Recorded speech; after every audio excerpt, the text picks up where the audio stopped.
सबसे इंपॉर्टेंट है टाइम के इल्यूजन में ना रहें, make a plan, follow that plan. अगर वो हर कोई बोलता है कि यार हार्ड वर्क करो, हार्ड वर्क करो, हार्ड वर्क करो, मैं बोलता हूं hard work is overrated. If you are failing to plan, you are planning to fail, इसमें कोई दो राय नहीं है। आप निश्चित रूप से फेलियर की तरफ देख रहे हो, क्योंकि समय आपका पूरा खराब हो जाएगा। अब कौन सा वीडियो सही है, कौन सा वीडियो गलत है, कौन सी स्ट्रेटजी सही है, कौन सी स्ट्रेटजी सही नहीं है, ये आप कैसे जज करोगे?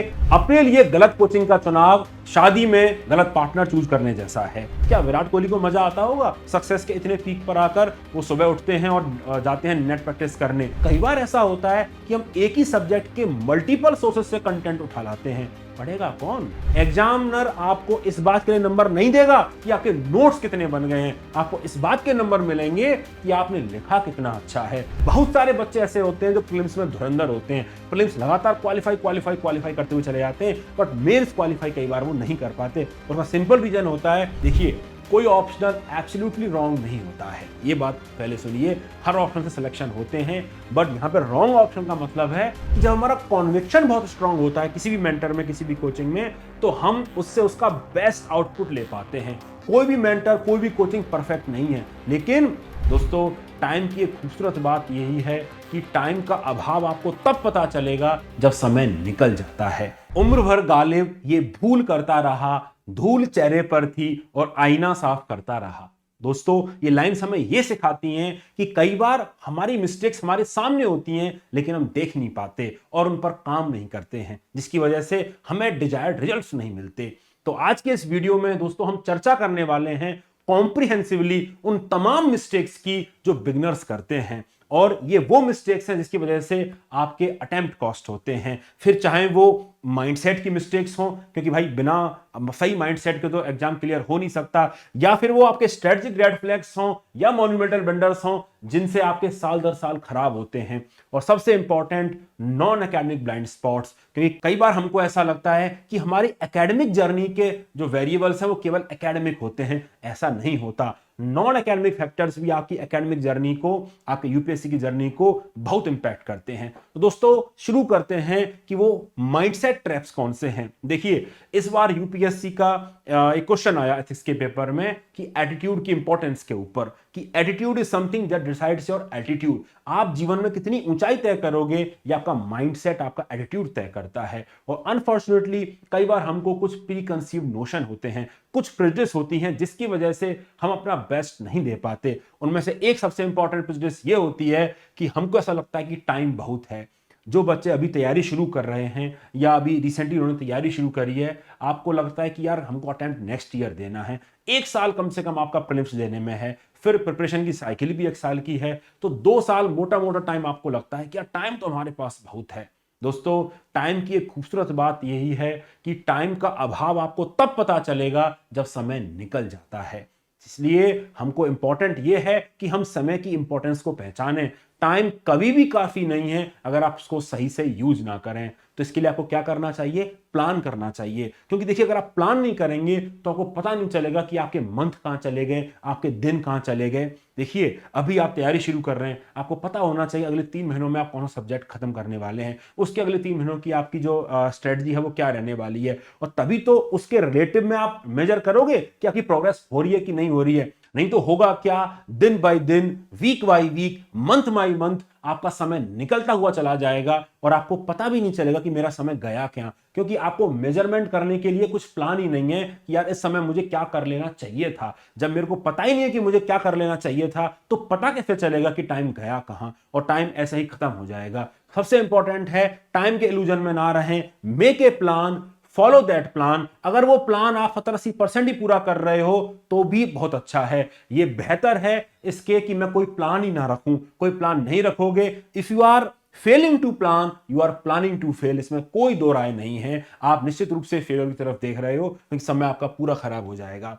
दूसरी इंपॉर्टेंट बात है हार्ड वर्क। हर कोई बोलता है कि यार हार्ड वर्क करो, हार्ड वर्क करो, हार्ड वर्क करो, मैं बोलता हूं hard work is overrated. This exam is exam of margin, margin का एग्जाम है। This exam requires smart work. Hard work की इंपॉर्टेंस है, बट उससे कहीं ज्यादा इंपॉर्टेंट है स्मार्ट वर्क, क्योंकि मार्जिन का है एग्जाम। मार्जिन से मेरा मतलब क्या है? देखिए आप सीरियस बच्चे हो, मेहनत कर रहे हो, है ना। आप थोड़ा ऐसे सोचिए कि आपके मेंस में कितने पेपर हैं, है ना, 7 पेपर हैं जिनकी मार्क्स आपके काउंट होते हैं। मेंस की ज्यादा बात करूंगा क्योंकि उसका रैंक में बहुत बड़ा रोल होता है। तो 7 पेपर उसके होते हैं। अब 7 पेपर में चलो 4 जीएस पेपर की बात कर लो। यूजुअली जीएस पेपर में 20 क्वेश्चन आते हैं। मैं कह रहा हूं अगर आपका एक एक नंबर भी एक एक क्वेश्चन पे चेंज हो रहा है, इमेजिन करो 4 नंबर और 5 नंबर की हम बात कर रहे हैं, एक बच्चे को 4 नंबर मिल रहे हैं, एक को 5 नंबर मिल रहे हैं, है ना, समझाने के लिए बता रहा हूं। तो एक एक नंबर से टोटल वेरिएशन कितना आ गया, 20 नंबर का आ गया। और ऐसा ही मोटा मोटा रगुली 7 पेपर में हो जाए 140 नंबर का वेरिएशन है।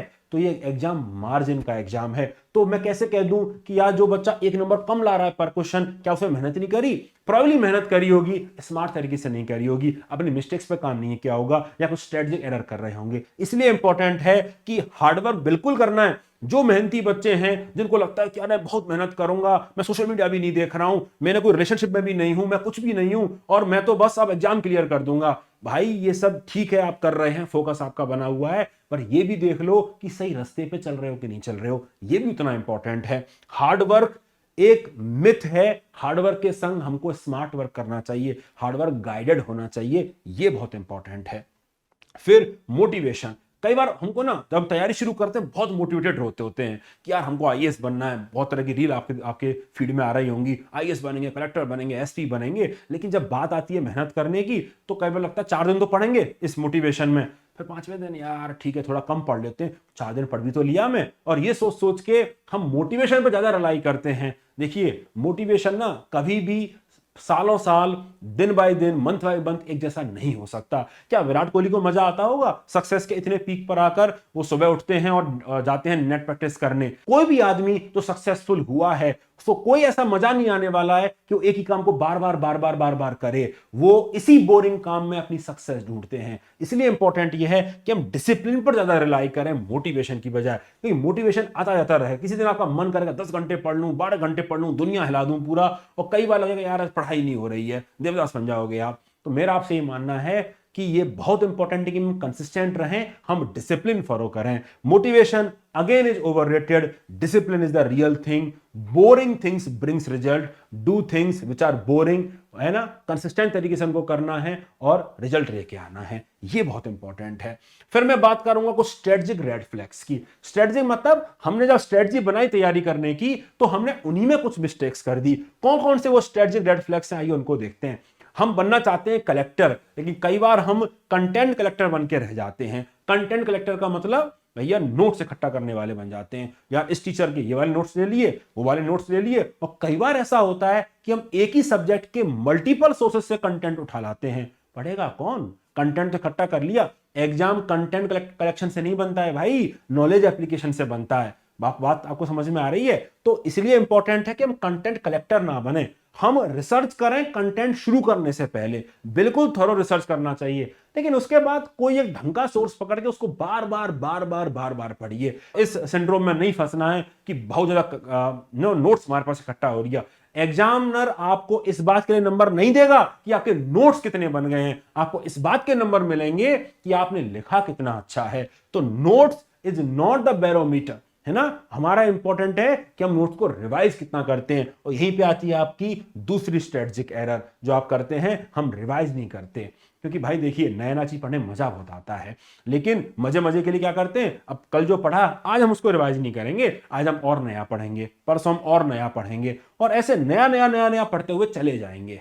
और जब नया पढ़ते हुए चले जाते हैं और रिवीजन करना भूल जाते हैं, तब क्या होगा? तब आपके दिमाग में कुछ ठहरेगा नहीं। आप इस बात को थोड़ा ध्यान से सोचिए। आप पिछले 25 दिन का क्या समराइज कर सकते हैं कि आपने क्या पढ़ा है? ये बहुत इंपॉर्टेंट है। खुद से पूछिए कि मुझे याद कितना है। केवल एक बार में देख लेने से याद नहीं होता, रिवीजन करने से याद होता है। तो हम रिवीजन को इग्नोर करते हैं। इसलिए मेक इट ए पॉइंट कि मैं आज जब पढ़ रहा हूं तो मैं इंश्योर करूं कि मैं कल का रिवाइज कर रहा हूं, मैं पिछले हफ्ते का भी रिवाइज कर रहा हूं। रिवीजन का शेड्यूल आपके वीक में जरूर होना चाहिए। ये बहुत इंपॉर्टेंट है। रिवीजन को इग्नोर हमको बिल्कुल नहीं करना चाहिए। अनदर इंपॉर्टेंट मिस्टेक्स है जो बिगिनर्स करते हैं, और इसकी वजह से होता यह है कि जब वो पूरा फाउंडेशन भी कर लेंगे कहीं पे, उनको लगेगा कि यार मास्टरों ने तो कुछ पढ़ाया ही नहीं, इस कोचिंग ने तो कुछ पढ़ाया ही नहीं। ऐसा इसलिए है क्योंकि जब वो पढ़ा रहे थे आप केवल नोट्स कलेक्ट कर रहे थे, आप रिवाइज नहीं कर रहे थे। तो भाई आपके दिमाग में कुछ ठहरा ही नहीं, तो आपको याद कहां से होगा? आपको पता कैसे रहेगा कि यार मैंने कुछ पढ़ा भी है कि नहीं? इसलिए रिवीजन बहुत इंपॉर्टेंट है। फिर इंपॉर्टेंट आती है आंसर राइटिंग को डिले करना। यार हमको ऐसा लगता है कि हम जितना पढ़ लेंगे ना बोर्ड एग्जाम की तरह, हम बाद में खट्टा आंसर राइटिंग कर देंगे। यार उससे भी बात नहीं बनती है। आंसर राइटिंग एक स्किल है जो धीरे धीरे मास्टर होती है, इसलिए इंपॉर्टेंट ये है कि जब एक बेसिक चीजें आपकी कवर हो जाएं तो आप थोड़ा थोड़ा लिखना शुरू करिए। इस पे ना मैं एग्जांपल आपको देना चाहूंगा एस्से राइटिंग का। मैंने एक वीडियो भी बनाया हुआ है बिगिनर्स के लिए, एस्से राइटिंग में जो मिस्टेक्स जो बच्चे करते हैं ना, उनको आप जरूर देखिएगा। कोई कई टॉपर्स को आपने सुना होगा कि आप मैंने तो 4-5 ऐसे लिखे और मेरे इतने सारे नंबर आ गए। कई टॉपर्स कहते हैं कि 15-20 ऐसे लिखने पे नंबर आए। तो प्रॉब्लम क्या है, डिफरेंस क्यों आ रहा है? डिफरेंस इसलिए आ रहा है क्योंकि इन दोनों स्टूडेंट्स की आंसर राइटिंग अप्रोच अलग थी। एक स्टूडेंट शायद बचपन से आंसर राइटिंग कर रहे थे, उनको नेक था ऐसे लिखने का। एक स्टूडेंट शायद उतने अच्छे बैकग्राउंड से नहीं थे जिसमें लिखने पे काफी काम किया गया हो। तो इसलिए इंपॉर्टेंट ये है कि अल्टीमेटली तो हमको उस राइटिंग एप्टीट्यूड पे जाना ही जाना है। तो हम इस जर्नी को छोटा अगर हमको करना है तो हमको राइटिंग स्किल पर काम करते रहना चाहिए। अगर मैं ऐसे की बात करूं, अगर आपके पास कोई कंटेंट नहीं भी है तो भी आप लिखना शुरू करिए। आप, मैं कह रहा हूं डायरी राइटिंग शुरू करिए। आप कुछ नहीं है तो न्यूज़पेपर को कंडेंस करके एक पेज में लिखना शुरू करिए, 2 पेज में लिखना शुरू करिए। एटलीस्ट अपने आइडियाज को आपको पेपर में कैसे उतारना है ये तो आप सीखेंगे। तो इंपॉर्टेंट है कि हम आंसर राइटिंग को डिले ना करें आधा घंटा, क्योंकि देखिए अल्टीमेटली ये एग्जाम लिखने का एग्जाम है, पढ़ने का केवल एग्जाम नहीं है। यार मेंस जो इतना बड़ा वेटेज रखता है आपके सिलेक्शन में, वो पूरा लिखने का एग्जाम है। बहुत सारे बच्चे ऐसे होते हैं जो प्रीलिम्स में धुरंधर होते हैं, प्रीलिम्स लगातार क्वालिफाई करते हुए चले जाते हैं, बट मेंस क्वालिफाई कई बार वो नहीं कर पाते। उसका सिंपल रीजन होता है कि राइटिंग स्किल पे उतना अच्छा पकड़ वो नहीं डेवलप कर पाते हैं। तो मेरी आपसे ये रिक्वेस्ट रहेगी कि आप राइटिंग स्किल को डिले मत करिए, राइटिंग स्किल पे काम करिए। जरूरी नहीं है कि आप एग्जैक्ट कंटेंट ही लिखें, आप एक निबंध ऐसे भी लिख सकते हैं, अपना जो आपका दिन कैसा बीत रहा है वो भी लिख सकते हैं। इंपॉर्टेंट ये है कि जो आपके थॉट्स यहां पे हैं उनको आप कितना पेपर पे ला पाते हैं, कितनी सटीकता से, कितनी इफेक्टिवनेस से उनको आप पेपर पे ला सकते हैं। तो ये आंसर राइटिंग की प्रैक्टिस आपको जरूर करनी चाहिए। फिर एक इंपॉर्टेंट रेड फ्लैग है पीवाईक्यू को इग्नोर करना। देखिए पीवाईक्यू कहते सब हैं, है ना, पीवाईक्यू। मैं बता रहा हूं बहुत कम बच्चे पीवाईक्यू को फॉलो करते हैं। पीवाईक्यू बहुत इंपॉर्टेंट है। पीवाईक्यू फॉलो नहीं करेंगे तो क्या प्रॉब्लम आएगी बताइए। देखिए सबसे पहले आपको पता ही नहीं चलेगा कि यूपीएससी किस तरह के क्वेश्चन पूछ रहा है, यूपीएससी के डिमांड क्या है। तो उसकी वजह से आपके मिसगाइड होने के चांसेस बहुत बढ़ जाएंगे। आपको कोई फलान यूट्यूब वीडियो वाला बोलेगा कि यार ये चीज बहुत इंपॉर्टेंट है, दूसरा वाला बोलेगा ये चीज बहुत इंपॉर्टेंट है। आप खुद का जजमेंट कभी भी नहीं बना पाओगे कि भैया इंपॉर्टेंट क्या है, क्योंकि आपने पीवाईक्यू देखे ही नहीं। और चूंकि आपने पीवाईक्यू नहीं देखे तो ये आप हमेशा प्रोन रहोगे मिसगाइड होने के, पहली बात। दूसरी बात, चूंकि आपने पीवाईक्यू नहीं देखे हैं, आप कभी जज नहीं कर पाओगे अपनी प्रिपरेशन कि यार मेरी जो प्रिपरेशन चल रही है वो सही चल रही है कि खराब चल रही है। और आप हमेशा या तो ओवर कॉन्फिडेंट रहोगे, आप भ्रम में रहोगे, इल्यूजन में रहोगे, क्या सिलेक्शन तो होने वाला है, कोई बेसिस नहीं है उसका, इस इल्यूजन का। या फिर आप अंडर कॉन्फिडेंट रहोगे, यार ये भी नहीं हो रहा, ये भी नहीं हो रहा। क्यों? क्योंकि आपको पता ही नहीं है कि आपकी तैयारी किस लेवल पर चल रही है। कैसे चेक करोगे? मॉक टेस्ट एक व्यवस्था है, लेकिन मॉक टेस्ट से भी बड़ा टेस्ट होता है पीवाईक्यू का। पीवाईक्यू जरूर एक बार देखिए, उससे आपको आइडिया लगता है कि किस तरह की प्रिपरेशन यूपीएससी हमसे पूछता है। नहीं तो बच्चे प्रीलिम्स तैयारी करते हैं, one of the important reason जो बच्चे प्रीलिम्स बार बार फेल करते हैं वो ये है कि वो एवरीथिंग अंडर द सन पढ़ना चाहते हैं। भाई यूपीएससी में एवरीथिंग अंडर द सन पढ़ना रिक्वायरमेंट नहीं है। अब कोई 100% नंबर लेके उसमें नहीं आने, आपको कट ऑफ ही तो क्लियर करनी है। तो कोई चीज को बार बार अच्छे से पढ़ना है। ये पता कैसे चलेगा? पीवाईक्यू एनालिसिस से। तो पीवाईक्यू को इग्नोर नहीं करना चाहिए। फिर ओवर इंफॉर्मेशन। आज के इस इंटरनेट की दुनिया में लैक ऑफ इंफॉर्मेशन प्रॉब्लम नहीं है, ओवर इंफॉर्मेशन प्रॉब्लम है। और इंफॉर्मेशन को फिल्टर कैसे करोगे? फिल्टर करने के लिए मैं कहूंगा वापस चले जाइए पीवाईक्यू पर, क्योंकि देखिए इस तरह के आपको 50 वीडियो मिलेंगे। अब कौन सा वीडियो सही है, कौन सा वीडियो गलत है, कौन सी स्ट्रेटजी सही है, कौन सी स्ट्रेटजी सही नहीं है, ये आप कैसे जज करोगे? ये आप जज करोगे पीवाईक्यू के बेसिस पर। आप पीवाईक्यू देखिए और आप देखिए कि यार ये इस स्ट्रेटजी को फॉलो करके मैं इस तरह के पीवाईक्यू सॉल्व कर सकता हूं क्या। अगर वो आपको हेल्प कर रही है तो स्ट्रेटजी ठीक है, नहीं तो शायद उस स्ट्रेटजी आपके लिए सूटेबल नहीं है, या उस स्ट्रेटजी पर आपको काम नहीं करना चाहिए। तो ये कुछ स्ट्रेटजिक रेड फ्लैग हैं जो मैं चाहता हूं आप अवॉइड करें तैयारी को बेहतर रूप से करके। तो आइए अब बात करते हैं उन ब्लंडर्स की जिसकी वजह से हमारी प्रिपरेशन में कई बार मल्टीपल अटेम्प्ट लग जाते हैं और साल दर साल खराब हो जाते हैं। उसमें एक इंपॉर्टेंट ब्लंडर है रॉन्ग ऑप्शनल। देखिए कोई ऑप्शनल एब्सोल्युटली रॉन्ग नहीं होता है, ये बात पहले सुनिए। हर ऑप्शन से सिलेक्शन होते हैं, बट यहां पर रॉन्ग ऑप्शन का मतलब है रॉन्ग ऑप्शनल फॉर यू का मतलब कि भैया उसको पढ़ने में आपको मजा नहीं आता, आप उसको पढ़ ही नहीं सकते, आपको बोर्डम होती है, आप उससे दूर भागते हो, आपके एप्टीट्यूड का वो ऑप्शनल है ही नहीं, तो फिर वो ऑप्शन आपको चूज नहीं करना चाहिए। कई बार बच्चे भेड़चाल में ऑप्शन चूज करते हैं, क्या एंथ्रो चल रहा है तो एंथ्रो ले लेंगे, सोशियोलॉजी ले लेंगे, पीएसआईआर ले लेंगे, मेरे भैया के पास साइकोलॉजी था तो मैं साइकोलॉजी ले लिया। भाई अपना एप्टीट्यूड देखिए, अपना इंटरेस्ट देखिए और थोड़ा उसको पढ़िए। ऑप्शनल डिसीजन मेकिंग बहुत इंपॉर्टेंट है, सोच समझ के लीजिए। मैंने देखा है कई बार स्टूडेंट 2 अटेम्प्ट 3 अटेम्प्ट के बाद अपना ऑप्शनल चेंज करते हैं, वो कम से कम उनको 1 साल कॉस्ट कर जाता है। तो रॉन्ग ऑप्शनल हमको नहीं लेना चाहिए जो हमें अपने लिए सूट ना करे, क्योंकि वो सर्टेन अमाउंट ऑफ हार्डवर्क और स्मार्ट वर्क की जो रिक्वायरमेंट है वो डिमांड करेगा कि एक लेवल ऑफ एप्टीट्यूड इंटरेस्ट आपका भी हो ऑप्शनल में। तो ये एक मॉन्यूमेंटल ब्लंडर है जो आप करते हैं स्टूडेंट्स जनरली। दूसरी इंपॉर्टेंट ब्लंडर है रॉन्ग कोचिंग।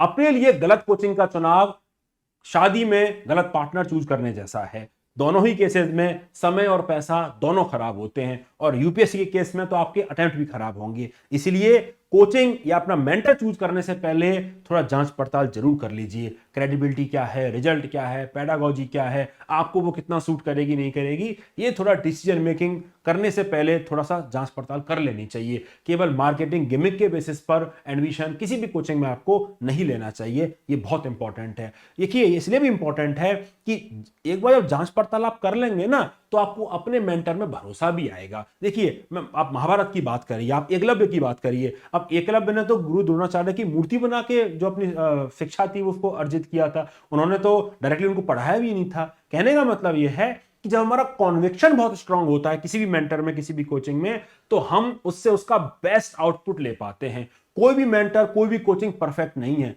लेकिन उस कोचिंग से, उस मेंटर से उसका बेस्ट लेना। जैसे उस कोचिंग ने, उस मेंटर ने इतने सारे टॉपर्स को पहले गाइड किया है, हम भी जो बेस्ट गाइडेंस है वहां से ले पाए, इसके लिए उसमें कॉन्विक्शन होना बहुत जरूरी है। और वो कॉन्विक्शन आता है जब आप एनरोलमेंट करने से पहले थॉरो रिसर्च करते हो। तो मेरी सबसे यही रिक्वेस्ट है कि आप थॉरो रिसर्च जरूर करिएगा अपनी किसी भी कोचिंग या मेंटर को ज्वाइन करने से पहले, ठीक है। तो ये अनदर इंपॉर्टेंट ब्लंडर है जिसकी वजह से परेशानियां होती हैं। फिर है मेंटरशिप का ना होना।